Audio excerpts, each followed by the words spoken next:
Hello friends, Java language सीखने की series में आज हमारा डे 3 है, यानी कि लेक्चर नंबर 3 है। इसके पिछले वाले 3 लेक्चर यानी लेक्चर नंबर 2, लेक्चर नंबर 1 और लेक्चर नंबर 0 के अंदर हमने जावा का बेसिक इंट्रोडक्शन और जावा की हिस्ट्री देखी थी। तो अगर आपने ये 3 लेक्चर नहीं देखे हैं तो मैं आपको सबसे पहले रिकमेंड करूंगा कि आप इस प्लेलिस्ट में जाके वो 3 वीडियोस देख लीजिए, क्योंकि वो 3 वीडियोज आपकी शुरू से लेकर लास्ट की तक की जर्नी में बहुत ज़्यादा हेल्प करने वाले हैं। वो आपके बेस को स्ट्रॉन्ग बनाएंगे। अब जैसा कि मैंने आपको कहा कि हम ये एक जर्नी कर रहे हैं, जावा को हमको पूरा एक्सप्लोर करना है। आज हमारा तीसरा दिन है। 2 दिन हमने बस के अंदर अच्छे से गुजारे थे। दूसरे दिन हमने देखा था कि जावा का जन्म स्थल कैसा था, किन्होंने जावा को जन्म दिया, किन परिस्थितियों में जन्म दिया। आज हम अपनी बस के अंदर वापस बैठ गए हैं और अब हमारा जो डेस्टिनेशन होगा, जहाँ पे हमारी बस रुकेगी, वहाँ से हम क्या करेंगे कि जावा लैंग्वेज सीखने के लिए हमें जो जो सामान की ज़रूरत है वो सब खरीदेंगे। लेकिन अभी जो ये रास्ता है ये 1-1.5 घंटे का है, तो आप बस के अंदर बैठे हो तो मैं आपको थोड़ा सा जावा के बारे में कुछ और बताना चाहता हूँ, जो कि सबसे ज़्यादा इंपॉर्टेंट है। तो अब ये 1 घंटा जब तक आप बस से नीचे नहीं उतरते हो, आप ध्यान से सुनिए। अगर किसी ने पानी नहीं पिया है तो भाई साहब आप सब पानी पी लीजिए। और अब आप कंडक्टर की बात बड़े ध्यान से सुनिए। जो मैं आपको बताने जा रहा हूँ वो सबसे ज़्यादा इंपॉर्टेंट है। अभी से लेकर लास्ट तक, जिस दिन जावा खत्म होगी तब तक ये वाला वीडियो सबसे ज़्यादा काम आने वाला है, ठीक है। और जैसे ये वीडियो खत्म होगा हम बस से नीचे उतरेंगे और फिर हम ज़रूरी सामान खरीदेंगे जो हमें जावा लैंग्वेज सीखने के लिए, जावा लैंग्वेज में सॉफ्टवेयर बनाने के लिए ज़रूरी होते हैं, ठीक है। तो देखिए फ्रेंड्स, मैंने आपको इसके पिछले वाले वीडियो में कहा था कि जावा मार्केट के अंदर इतनी पॉपुलर क्यों हुई, जावा को जन्म क्यों दिया गया। इसके पीछे रीज़न था प्लेटफॉर्म इंडिपेंडेंस। कहने का मतलब क्या हुआ, देखिए जावा से पहले जितनी भी लैंग्वेज थी उनमें मान लीजिए कि आपको एक कैलकुलेटर का सॉफ्टवेयर बनाना है, ठीक है। और वो आपको बनाना है विंडोज के लिए भी और मैक ओएस के लिए भी, लाइनक्स के लिए भी और एंड्रॉयड के लिए भी।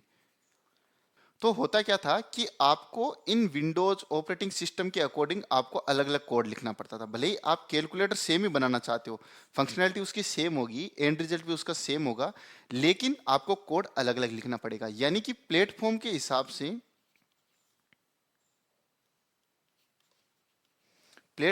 से आपको अलग अलग कोड लिखना पड़ रहा था, ठीक है।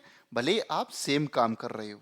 सेम काम करने का मतलब आपको एंड रिजल्ट है कैलकुलेटर बनाना है, लेकिन इसी कैलकुलेटर को बनाने के लिए आपको विंडोज के लिए अलग कोड लिखना पड़ेगा, मैक ओएस के लिए अलग, लाइनक्स के लिए अलग और एंड्रॉयड के लिए अलग लिखना पड़ेगा। काम एक कर रहे हो लेकिन उसके लिए 4 कोड लिखना पड़ेगा, यानी कि आप 4 बार मेहनत कर रहे हो, जो कि एक अच्छी चीज नहीं थी। इस चीज को हम बोलते हैं प्लेटफॉर्म डिपेंडेंट। और इसके एग्जांपल क्या थे, सी और सी प्लस प्लस लैंग्वेज। ये दोनों लैंग्वेज थी, ये प्लेटफॉर्म डिपेंडेंट थी। यानी कि अगर आप इनके अंदर कोड लिखते हो तो अगर आप विंडोज के लिए लिख रहे हो तो अलग तरीके से लिखना पड़ेगा, मैक ओएस के लिए अलग तरीके से लिखना पड़ेगा। लेकिन जावा ने कहा कि क्यों ना हम एक ऐसी लैंग्वेज बनाएं जिनमें हम एक बार कैलकुलेटर का कोड लिख देंगे, ठीक है, और फिर उसको चाहे विंडोज पे चलाओ, लाइनक्स पे चलाओ, एंड्रॉयड पे चलाओ, मैक ओएस पे चलाओ, कोई फर्क नहीं पड़ता, वो सब पे चलेगा। आइडिया अच्छा था और मार्केट के अंदर ये पकड़ बना ली। क्यों? क्योंकि ऐसी लैंग्वेज उस टाइम पे कुछ भी नहीं थी। अब आप समझिए कि सबसे पहले मैं बार बार अब इस पूरी जर्नी के अंदर प्लेटफॉर्म वर्ड काम में लूंगा, तो मैं आपको प्लेटफॉर्म का एग्जैक्ट मतलब समझा देता हूं, जिससे बार बार आप कंफ्यूजन ना हो। तो देखिए, अपना जो कंप्यूटर है उसके अंदर दो मेन चीज है। एक तो है हार्डवेयर। हार्डवेयर का मतलब क्या होता है, 32 बिट आपने सुना होगा, 64 बिट, ठीक है। और इसका आर्किटेक्चर जो भी है आपने सुना होगा, वो न्यूमैन आर्किटेक्चर है जो भी है। और प्लस इसमें होता है ऑपरेटिंग सिस्टम, यानी कि विंडोज हो सकता है, लाइनक्स हो सकता है, मैक ओएस हो सकता है, कोई भी हो सकता है, ठीक है। तो इन दोनों को मिला के हम बोलते हैं प्लेटफॉर्म। प्लेटफॉर्म। अब मैं जब भी आपको बोलता हूं प्लेटफॉर्म इंडिपेंडेंट, यानी कि हार्डवेयर कैसा भी हो, ऑपरेटिंग सिस्टम कोई सा भी हो, अगर आपने एक प्रोग्राम लिखा है, एक सॉफ्टवेयर बनाया है, तो वो सब पे चलेगा। अगर मैं कहता हूं प्लेटफॉर्म डिपेंडेंट, तो यानी कि एक ऐसा सॉफ्टवेयर जो अगर हार्डवेयर चेंज होते ही वो काम नहीं करेगा, ऑपरेटिंग सिस्टम चेंज होती ही वो सॉफ्टवेयर का कोड काम नहीं करेगा, आपको अलग तरीके से लिखना पड़ेगा। लेकिन जावा वालों ने कहा कि नहीं, हमने एक ऐसी लैंग्वेज बना ली है जो प्लेटफॉर्म इंडिपेंडेंट है, यानी कि आपने एक बार जावा के अंदर कोड लिख दिया, वो आप चाहे 32 बिट आर्किटेक्चर पे चलाओ, 64 पे चलाओ, ऑपरेटिंग सिस्टम विंडोज हो, लाइनक्स हो, कोई मतलब नहीं है, वो सब पे चलेगा। आइडिया अच्छा था और ये मार्केट के अंदर आ गई। अब हम समझते हैं कि जावा असल के अंदर ऐसा कर कैसे पाया। सी और सी प्लस प्लस लैंग्वेज ऐसा नहीं कर पाई, जावा ने ऐसा अलग क्या किया कि ये प्लेटफॉर्म इंडिपेंडेंस अचीव कर ली। ये सबसे इंपॉर्टेंट पॉइंट है और यही आपको इंटरव्यू में पूछा जाएगा और यही आपके दिमाग के अंदर वो बत्ती जलाएगा जिसके बाद आपके अंदर मोटिवेशन आएगा कि हाँ, जावा ने ये काम किया, इसकी वजह से ये प्लेटफॉर्म इंडिपेंडेंट बन गई। ठीक है, तो मैं सबसे पहले इनको मिटा देता हूं। ये क्या है, देखिए, अब हम देखिए, अब मैं आपको एक चीज बताता हूँ कि पहले सी और सी प्लस प्लस में क्या होता था। जैसे ये अपनी सी या सी प्लस प्लस लैंग्वेज थी, ठीक है। अब क्या होता है, लैंग्वेज के अंदर आप क्या करते हो, एक फाइल के अंदर आप अपनी बात लिखते हो। जैसे मान लिया आपने अपनी बात लिखी इस फाइल के अंदर, और इस फाइल को आपने नाम दे दिया कैलकुलेटर डॉट सी। अब डॉट सी का मतलब क्या हुआ कि इस फाइल के अंदर जो भी कोड लिखा हुआ है वो सी लैंग्वेज में लिखा हुआ है। ठीक है, चलिए, अब आपने क्या किया कि ये फाइल आप कह रहे हो कि अब मैंने अपने कैलकुलेटर का कोड लिख दिया है, अब मुझे ये विंडोज पे चलाना है या लाइनक्स पे चलाना है या जिस पे भी चलाना है। तो आप क्या करते थे, आप काम में लेते थे कंपाइलर। ठीक है, कंपाइलर का काम क्या था कि ये जो कोड लिखा हुआ है इस वाले कोड को वो लेता। अब क्योंकि ये तो प्लेन इंग्लिश के अंदर लिखा हुआ है, ठीक है, लेकिन कंप्यूटर तो इंग्लिश जानता नहीं है, कंप्यूटर तो अपना बाइनरी नंबर जानता है 0 1। तो कंपाइलर क्या करता था कि जिस भी मशीन पे आप कंपाइलर काम में ले रहे हो, मान लीजिए कि आपने ये विंडोज, मान लीजिए कि आपने एक डॉट सी वाली फाइल विंडोज के ऊपर बनाई है, ठीक है। तो विंडोज के लिए कंपाइलर आता था, वो क्या करता था कि एक फाइल की जैसे ही ये इस फाइल को कंपाइल करता, कंपाइल करने का मतलब क्या हुआ कि अभी इसको मशीन के समझने लायक भाषा में बदल देता।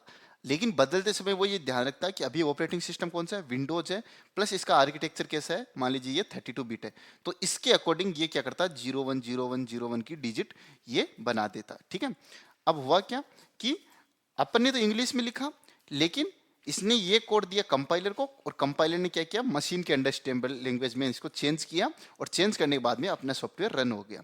लेकिन अब हम अगर यही फाइल है, सेम फाइल लिए कंपाइल की हुई, अगर यही अपन मैक ओएस पे चलाएंगे तो मैक ओएस पे ये नहीं चलेगी। क्यों? क्योंकि मैक ओएस के अंदर ऑपरेटिंग सिस्टम भी अलग है और उसका आर्किटेक्चर भी अलग है। अब आर्किटेक्चर से क्या फर्क पड़ता है, इसके लिए मैं आपके लिए एक डीप में वीडियो बनाऊंगा, लेकिन आप ये समझिए आर्किटेक्चर चेंज होते ही इसके अंदर कोड में काफी चेंज हो जाता है। तो ये सेम फाइल उसके ऊपर काम नहीं करेगी। तो अब आपको क्या करना पड़ेगा, आपको ये सेम कोड है इसके अंदर अपना चेंजेस करने पड़ेंगे।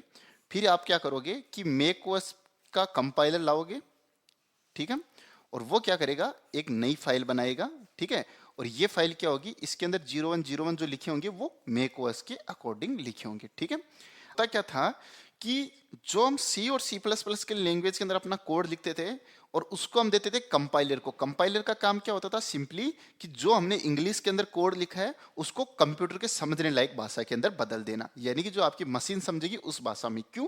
क्योंकि अपना जो कंप्यूटर है वो कभी भी इंग्लिश लैंग्वेज को नहीं समझता है, वो सिर्फ और सिर्फ बाइनरी नंबर्स को समझता है। तो अगर हम इंग्लिश के अंदर लिखते हैं हाई माई नेम इज, जो भी है, तो ये क्या होगा, अपने को तो यहाँ इंग्लिश में दिख रहा है, लेकिन कंप्यूटर के अंदर ये कैसे स्टोर होगा, 0110101111 इस तरीके से। ठीक है, तो कंपाइलर का काम क्या होता था, जो सी और सी प्लस प्लस लैंग्वेज के अंदर अपन काम में लेते थे, कि जो आपकी प्लेन इंग्लिश के अंदर सी लैंग्वेज में कोड लिखा हुआ है, जो किसने लिखा है, हम ह्यूमंस ने लिखा है, उसको वो क्या करते थे कि मशीन अंडरस्टैंडेबल कोड में बदल देते थे। जैसे ही वो मशीन अंडरस्टैंडेबल कोड में बदलते थे, अब मशीन उसको पढ़ पाती थी और आउटपुट में अपने को एक कैलकुलेटर मिल जाता था। ठीक है, अब इसमें दिक्कत क्या थी कि जो ये कंपाइलर था ये क्या होता था, विंडोज के लिए अलग बनाया गया था, विंडोज के 32 बिट आर्किटेक्चर के लिए अलग था, 64 बिट आर्किटेक्चर के लिए अलग था। अब अलग होने की वजह से क्या हुआ कि ये जो कोड है ये हमने जो विंडोज पे कंपाइल किया ये मैक ओएस पे नहीं चलता था। क्यों? क्योंकि इसका आर्किटेक्चर अलग था, तो हमें कोड में भी थोड़ा बहुत चेंजेस करने पड़ते थे। अब आपको कि सर फिर जावा ने ऐसा क्या किया, हाँ ये अच्छा पॉइंट है, देखिए। अब देखिए जावा वालों ने क्या कहा कि देखो हम क्या करेंगे, यहाँ पे मैं करता हूं, आप क्या करोगे, आप अपना यहाँ पे एक कोड लिखिए, ठीक है। जो भी आपको इंग्लिश के अंदर आपको कैलकुलेटर का कोड लिखना है, तो आप जावा लैंग्वेज को काम में लेते हुए, जावा लैंग्वेज जैसे अपनी इंग्लिश लैंग्वेज दिखती है वैसी होती है, तो आप उसके अंदर अपना कोड लिख दीजिए, ठीक है। और इसको डॉट जावा से सेव कर दीजिए। जैसे ही आप डॉट जावा से सेव करोगे तो आपने इस लेटर के अंदर, इस कागज के अंदर अपनी बात लिख दी है कंप्यूटर को, ठीक है। और इस बात में आपने क्या कहा कि मैंने ये एक कैलकुलेटर का प्रोग्राम लिखा है, ठीक है। ठीक है, अब देखिए सी प्लस प्लस में क्या होता था, हम जो ये फाइल थे ये डायरेक्ट किसको दे देते थे, कंपाइलर को देते थे, ठीक है। और कंपाइलर क्या करता था, डायरेक्ट इसको मशीन के समझने लायक भाषा में बदल देता था। और दिक्कत यहीं पे आती थी कि कंपाइलर उसको मशीन के समझने लायक भाषा में बदलता, और वो जो भाषा थी हर एक मशीन अलग अलग तरीके से समझती थी, इसलिए दिक्कत हो जाती थी। जावा वालों ने क्या कहा कि जो हमारा कंपाइलर है वो जो कोड जनरेट करेगा वो मशीन के समझ में नहीं आएगा। यानी कि अपन ने प्लेन इंग्लिश लिखी और जावा ने क्या किया, इसको एक नए रूप के अंदर लिख दिया। अपन ने प्लेन इंग्लिश के अंदर अपना कोड लिखा, जावा की कंपाइलर ने क्या किया कि इसको एक दूसरी भाषा के अंदर कन्वर्ट कर दिया। जैसे आपने हिंदी में लिखा, इसने चाइनीज के अंदर कन्वर्ट कर दिया। वो क्यों किया वो मैं आपको बाद में बताऊंगा, ठीक है। आपका काम था, आपने एक कोड लिखा, कंपाइलर को दिया, कंपाइलर ने क्या किया, डॉट क्लास फाइल की, डॉट क्लास नाम की नई फाइल बनाई, जो डॉट जावा थी उसको कन्वर्ट कर दिया डॉट क्लास में, और यहाँ पे नया कोड आ चुका है। अब ये कोड ऐसा कोड है जो ना तो मशीन के समझ में आएगा और ना ही ह्यूमन के समझ में आएगा। तो आप कहोगे सर फिर इस कोड का करेंगे क्या, अब मेरी बात सुनिए। फिर ये क्या करती है जावा, जो ये डॉट क्लास फाइल है आपकी, ध्यान से समझिए, जो ये डॉट क्लास फाइल है ये फाइल देती है एक दूसरे सॉफ्टवेयर को, उसका नाम होता है, ध्यान से सुनिए, जेवीएम। ये सबसे इंपॉर्टेंट है जो जावा को प्लेटफॉर्म इंडिपेंडेंट बनाता है। अब देखिए मेरी बात सुनिए, सी में क्या होता था कि आपको अलग अलग कोड लिखना पड़ता था आर्किटेक्चर के अकॉर्डिंग। जावा में क्या होता है कि आपने अपना कोड एक लिखा, डॉट क्लास फाइल उसकी बनाई कंपाइलर ने, अब वो कंपाइलर देगा उसको जेवीएम को। अब ये जेवीएम का काम है कि ये किस प्लेटफॉर्म पे इंस्टॉल है। अगर ये जेवीएम विंडोज पे इंस्टॉल है तो ये ऑटोमेटिकली इसको कन्वर्ट कर देगा विंडोज मशीन के अकॉर्डिंग। अगर ये यही जेवीएम मैक ओएस पे इंस्टॉल है तो ये जेवीएम का काम है इसको ऑटोमेटिकली ट्रांसलेट करना मैक ओएस के अकॉर्डिंग। सी में क्या होता था, ह्यूमन को चेंज करना पड़ता था अपने कोड में। जेवीएम में, जावा में क्या होता है, जेवीएम का काम होता है। अब देखिए जेवीएम के अंदर इंटरनली क्या होता है वो आप ध्यान से समझिए, ये सबसे इंपॉर्टेंट चीज है। आप इस डायग्राम को देखिए, इसको मैं थोड़ा सा नीचे करता हूं, क्या हो रहा है,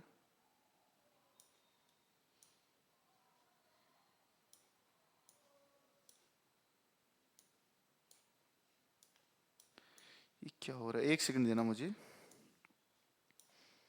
पता नहीं, एक तो ये माइक्रोसॉफ्ट का बहुत कचरा है सच में यार, मैं क्या बताऊं इसको।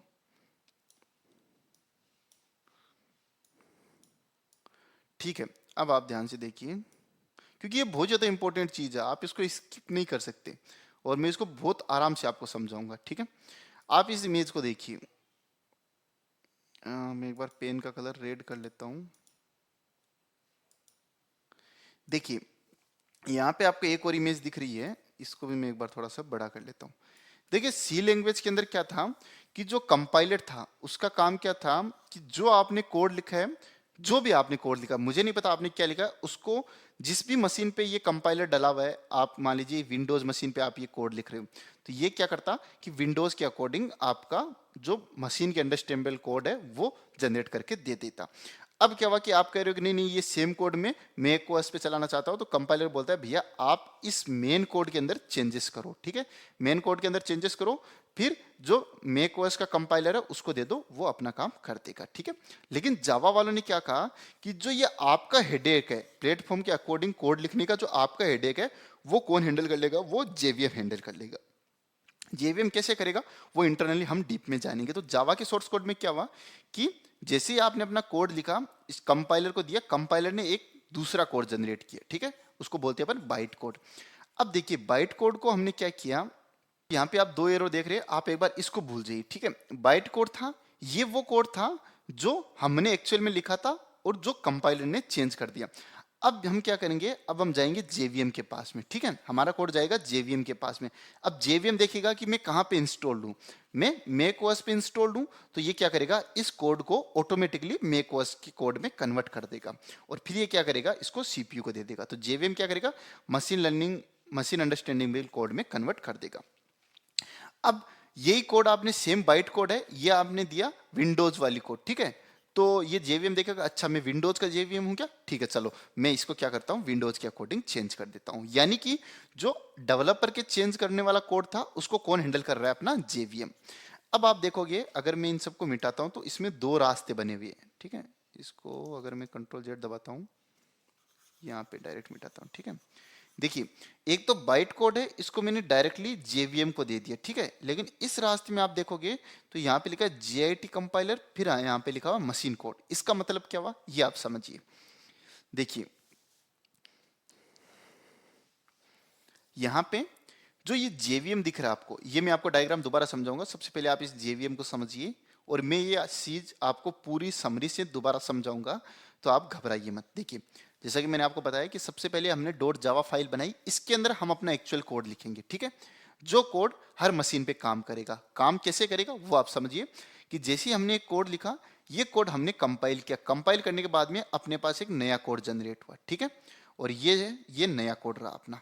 लेकिन जो ये नया कोड है, ये ना तो विंडोज के समझ में आएगा, भले ही ये सॉफ्टवेयर आपने विंडोज पे बनाया, मैक पे बनाया, लाइनक्स पे बनाया, किस पे भी बनाया हो, जैसे ही आप इसको कंपाइल करोगे तो एक नया कोड जनरेट होगा, वो ना तो विंडोज के समझ में आएगा, लाइनक्स के समझ में आएगा, और ना ही एंड्रॉयड के समझ में आएगा, ये किसी के भी समझ में नहीं आएगा, ये समझ में आएगा सिर्फ और सिर्फ जेवीएम के। अब ये जो जेवीएम होता है, ये होता है प्लेटफॉर्म डिपेंडेंट। विंडोज के लिए अलग जेवीएम आएगा, लाइनक्स के लिए अलग जेवीएम आएगा, और जो तीसरा है मैक ओएस के लिए अलग जेवीएम आएगा। तो आप कहोगे सर जेवीएम, अरे जेवीएम तो एक बार कंपनी ने बना के रख दिया। अब देखिए सी के अंदर क्या होता था कि अगर आपको विंडोज पे कोड चलाना है तो ये अलग तरीके से लिखना पड़ रहा था, लाइनक्स पे अलग तरीके से, लेकिन जावा के अंदर क्या है, आपने एक कोड लिखा, अब ये जेवीएम डिसाइड करेगा, अच्छा मैं विंडोज के लिए कोड चलाना चाहता हूं तो इस फाइल को मैं विंडोज के अकॉर्डिंग कन्वर्ट कर दूंगा। ओहो मुझे लाइनक्स के अकॉर्डिंग चलाना है, तो मैं क्या करूंगा, ये जो जेवीएम है ये ऑटोमेटिकली इसको लाइनक्स के अकॉर्डिंग ट्रांसलेट कर देगा। यानी कि जो अपना हेडेक था वो खत्म हो गया, और यही चीज लोगों को बहुत अच्छी पसंद आई।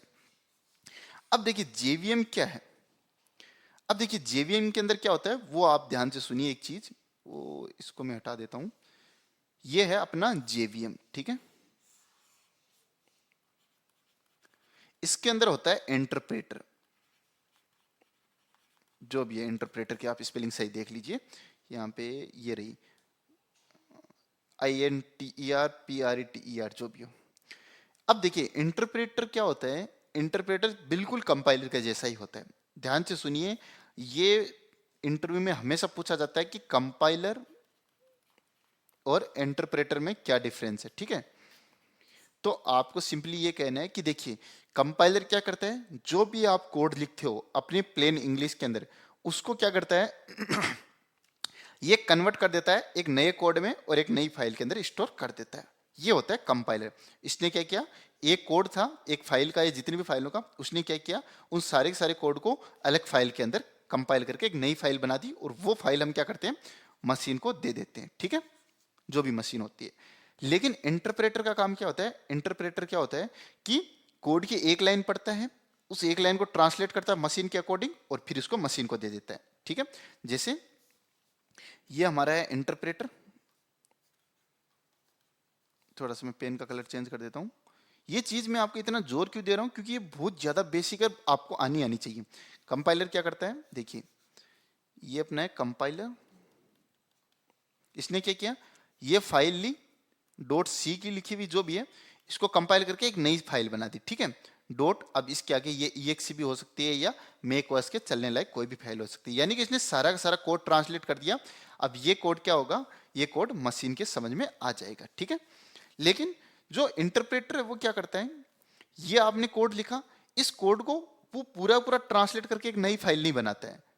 वो क्या करता है, एक लाइन पढ़ा, ये जो आपका इंटरप्रेटर है, इसमें से एक लाइन को पढ़ा, इसने ट्रांसलेट की और ये मशीन को दे दी। अब मशीन इसको एग्जीक्यूट कर रही, ठीक है। जैसे ही मशीन उस लाइन को एग्जीक्यूट कर दी, इसने क्या किया, दूसरी लाइन ली और दूसरी लाइन मशीन को दे दी, ठीक है। फिर तीसरी लाइन ली, तीसरी लाइन मशीन को दे दी। यानी कि इंटरप्रेटर कोड को लाइन बाय लाइन एक एक ट्रांसलेट करके मशीन को देता है, कंपाइलर क्या करता है एक साथ ट्रांसलेट करके मशीन को दे देता है।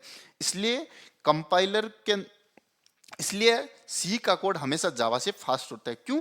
क्योंकि आप देखिए यहां पे इसने एक लाइन यहां से ट्रांसलेट की और ये मशीन को दे दी। अब मशीन जितनी देर इस लाइन को एग्जीक्यूट कर रही है, अपना इंटरप्रेटर खाली बैठा है, ठीक है, खाली बैठा है। और जैसी मशीन ने लाइन एग्जीक्यूट की, मशीन ने कहा कि इंटरप्रेटर भैया एक काम करो, मुझे दूसरी लाइन दे दो। तो इसने दूसरी लाइन पढ़ी और ये मशीन को दे दी। कंपाइलर में क्या था, सारी की सारी लाइन ट्रांसलेटेड है, तो मशीन को मांगने की जरूरत नहीं पड़ी। अब देखिए इस रीजन की वजह से क्या हुआ कि जावा होगी बहुत स्लो लैंग्वेज। अब लोगों को दिक्कत आ गई कि भैया सी और सी प्लस प्लस तो इतनी फास्ट लैंग्वेज थी, जावा तो स्लो होगी। तो जावा वालों ने कहा कि चलो एक काम करते हैं, अपन इंटरप्रेटर को थोड़ा सा मॉडिफाइड कर देते हैं। इंटरप्रेटर जो भी है इसकी स्पेलिंग, इसको इन्होंने थोड़ा सा मॉडिफाइड किया और इस मॉडिफाइड वर्जन का नाम निकाला JIT, जिसकी फुल फॉर्म होती है जस्ट इन टाइम कंपाइलर। अब देखिए हुआ क्या, उन्होंने क्या कहा कि देखो प्रॉब्लम क्या है, प्रॉब्लम ये है कि इंटरप्रेटर ने एक लाइन रीड की, इसको मशीन को दी, ठीक है। ये इंटरप्रेटर किसके अंदर होता है, ये JVM के अंदर होता है, ये ध्यान रखिए, ठीक है। तो यहां से इसने एक लाइन ली, ये मशीन को दी। अब मशीन इसको एग्जीक्यूट कर रहा है, तब तक इंटरप्रेटर क्या कर रहा है, मजे कर रहा है। जैसी मशीन ने कहा अरे भाई भाई मैंने ये लाइन एग्जीक्यूट कर ली है, तो इंटरप्रेटर क्या करता है, भाग के इस लाइन को पढ़ता है और इस लाइन को यहाँ पे मशीन को दे देता है। जावा वालों ने क्या कहा कि रुको रुको, ये इंटरप्रेटर थोड़ा सा ज्यादा नेतागिरी कर रहा है, इसकी वजह से अपना काम स्लो हो रहा है। तो इन्होंने क्या किया, इस इंटरप्रेटर को थोड़ा सा मॉडिफाइड कर दिया।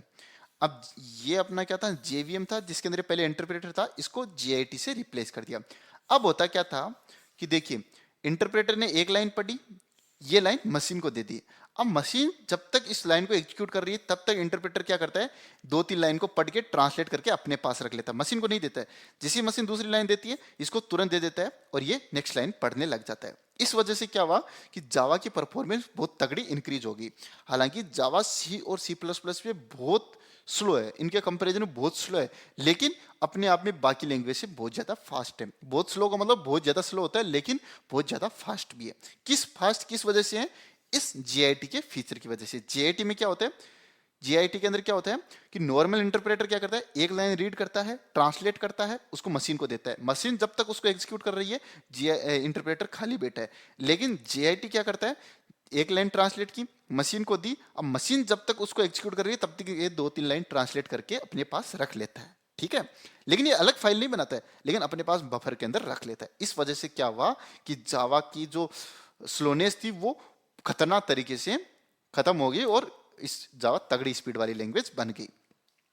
अब देखिए अगर मैं आपको समरी के तौर पे बताऊं, क्योंकि ये लेक्चर सबसे ज्यादा इंपॉर्टेंट था।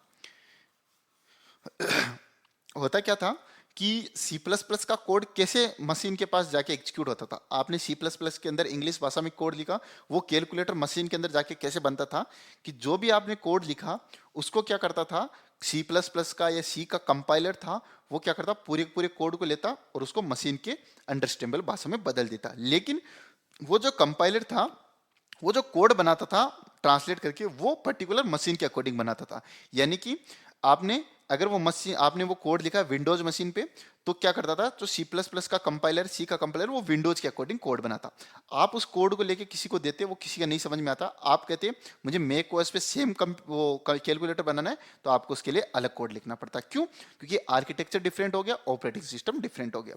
जावा वालों ने कहा कि देखो जो आर्किटेक्चर का काम है वो मैं संभाल लूंगा। कैसे संभाल लूंगा, आपको अपना प्लेन कोड है वो इसके अंदर लिख देना है, ठीक है, .java नाम की फाइल के अंदर।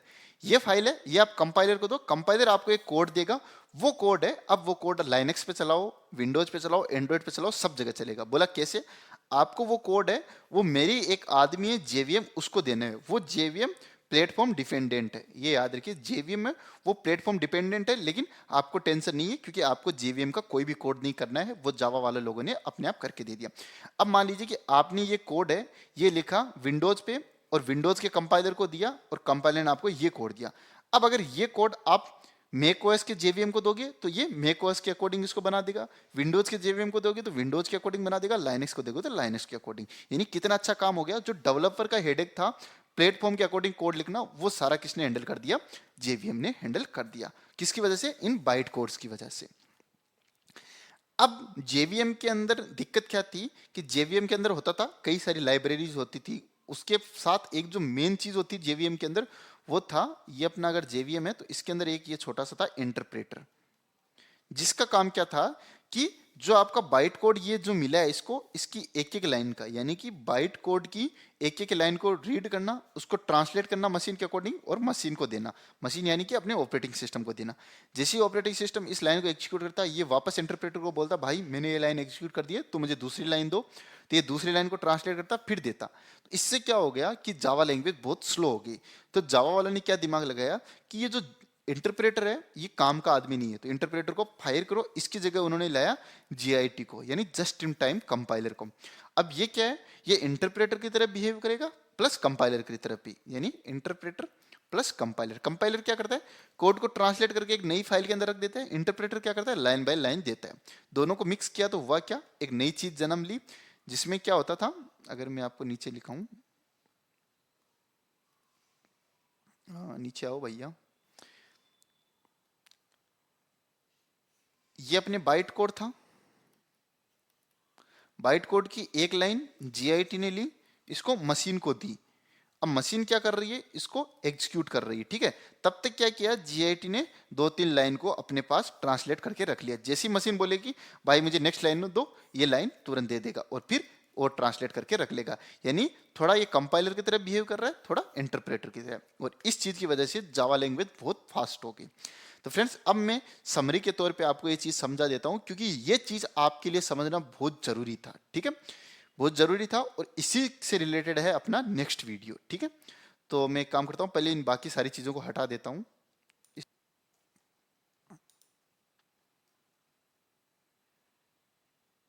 यहां पे इसको पेस्ट करता हूं। देखिए अब आपने अपनी जावा लैंग्वेज के अंदर कोड लिखा, तो कोड लिखने के लिए सबसे पहले आप डॉट जावा फाइल बनाओगे।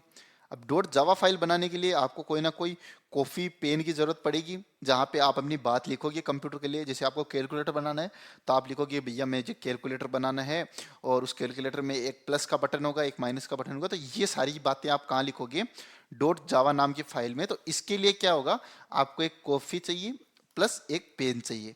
तो हमें सबसे पहले एक कॉपी पेन चाहिए। जैसे ही आपने अपनी बात लिखी, आपको इसको कंपाइल करना पड़ेगा, यानी कि आपको क्या चाहिए, आपको चाहिए कंपाइलर, ठीक है। यानी कि अब जावा के अंदर आगे बढ़ने के लिए हमें इन इन चीजों की जरूरत है।